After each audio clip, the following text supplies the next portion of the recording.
guys, nandito na ako ngayon sa Primso. It's already 10:03 na guys. So, it's December 4 today. So, exam namin 10:30. Then, meron pa kaming 26 minutes na left. Diyan kami mag-exam guys. Dito kami sa old building ng Kaba.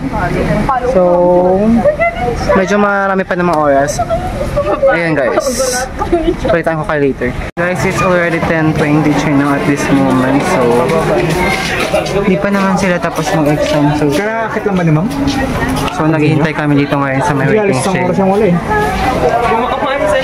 Maalis yung offer. Hello guys.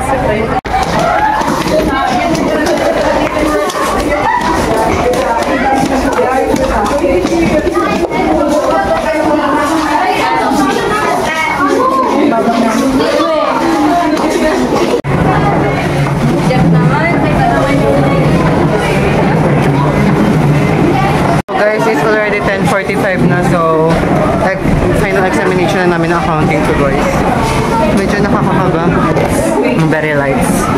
Oh my gosh, gusto ko dito. Parang pasok siya. So here's my calculator. Ito guys. Pinakabahan ako. My calculator.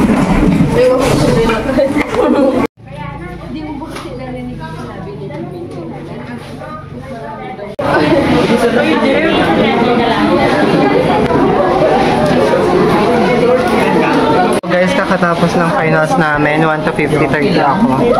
So, okay naman na siguro. Pwede na yun, guys. Thank you, Lord. Tapos na. Bukas na lang exam namin income taxation. So, ngayon uwian namin, guys. Ha? It's already 12:25 na. Tayo, magpapasa sa application letter. Tapos yung sa research pa pala ipapasa namin, guys. Guys, kakatapos ng finals namin sa income taxation. Interim accounting 2. Tapos na guys. Bukas last na exam naman is income taxation. Tapos wala na kami pasok. It's already 12:29 at this moment. So, ang agenda namin, nagpapasa kami nito. Bago kami uuwi guys. Ay, bilhin na lang tayo. Hintay pa natin siya? Andiyan na siya. So, kukunin na namin, lalagyan lang namin ng folder. Kasi itong feasibility study namin, dapat 2 copies yung papasa sa prep. So, isa pa lang yung naipasa namin. So, pupunta kami. Magpapasa nito guys, bago kami uuwi.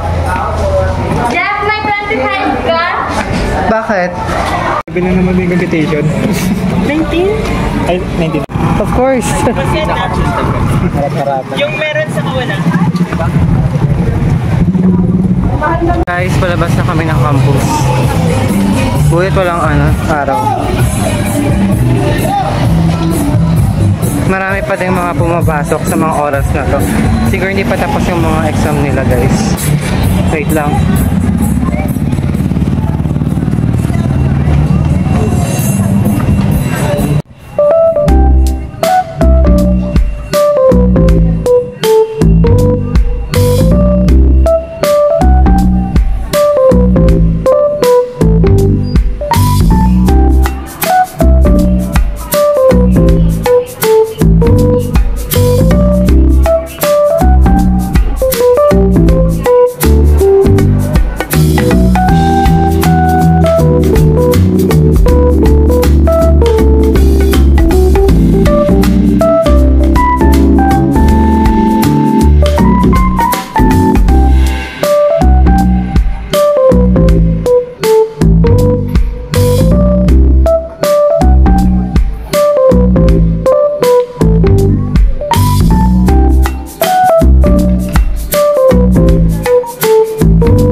hello guys.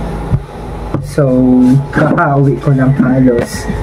Naligo lang ako tapos ngayon magre-review naman tayo kasi bukas guys final examination namin ng income taxation, the pinakamahirap at pinaka nakakahabang subject guys. So magre-review tayo, isasama ko kayo. Actually guys, kapag nagre-review ako dito lang naman, kung hindi ito sa balkon namin dun sa kubo sa isa sa kabila. So nag-aayos ako ng mga ng mga modules. Imagine guys, ganito karami yung ganyan kakapal yung re-reviewin natin. Yan. Wait lang pala, kukunin ko yung libro ko guys. Papakita ko sa inyo. Yun lang kaya. I'm back. So, ito yung libro ko na Income Taxation. 2021 edition yung nabili ko. Second hand lang siya guys.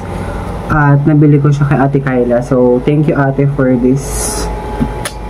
Actually guys, napaka-worth it nitong libro na to. Pero kasi hindi ko naman siya ma-rating lahat. Kaya hirap pa rin ako sa subject ng income taxation.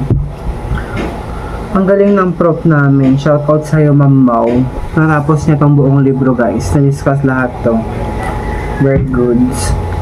So ngayon, magre-review ko guys.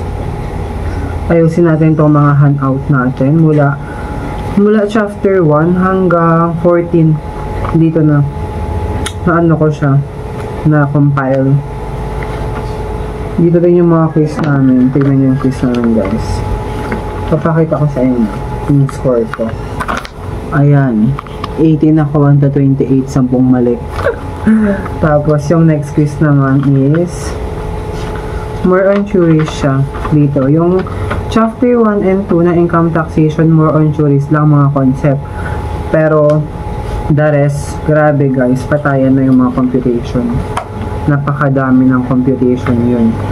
So yung next quiz naman namin is yan. 24 ako, 1 to 41. Bagsak. Tulas. Napakahirap kasi guys. Then yung third quiz, yan siya. Yan, ito siya. 23 over 35 naman ako. Okay na din kahit pa paano. And then the rest, hindi yan nabalik ng prof namin. Ganyan yung mga quiz namin. The handouts. Napakadami guys. Ayan. Also this one. Ayan. Doon na yung mga, ito na yung last module namin. And then, this one. Ito kakapal. Tapos, yung book. So, siguro paparaanan ko lang ito. Ganyan-ganyan ko lang. Magpo-focus ako sa mga quizzes, mga handout. Baka may maulit na mga tanong. So, mas ready na. Mas okay nang ready tayo. Mas okay nang prepared guys. So, yung exam namin ito guys, cover to cover. So, nakakakaba. Hopefully, sana kahit papano may mga concept. May tao. Pero sabi naman ng prof namin, 70 items, multiple choice. So, meron namang choices. Pwede kang may mahula-hulaan. So, magre-review na ako guys.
Guys, it's already, tingnan natin.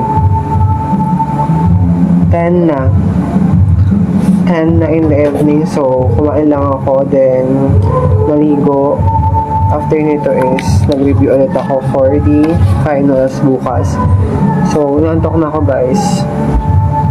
Di ba, konting tiis na lang after naman nito is wala na tayo exam. Konting tiis na lang self. Kaya natin to. So, tayo at wala akong ulo. Guys, konting tiis na lang. Sasama ko kayo, magre-review ako. So, which of the following is deductible expense for income tax purposes?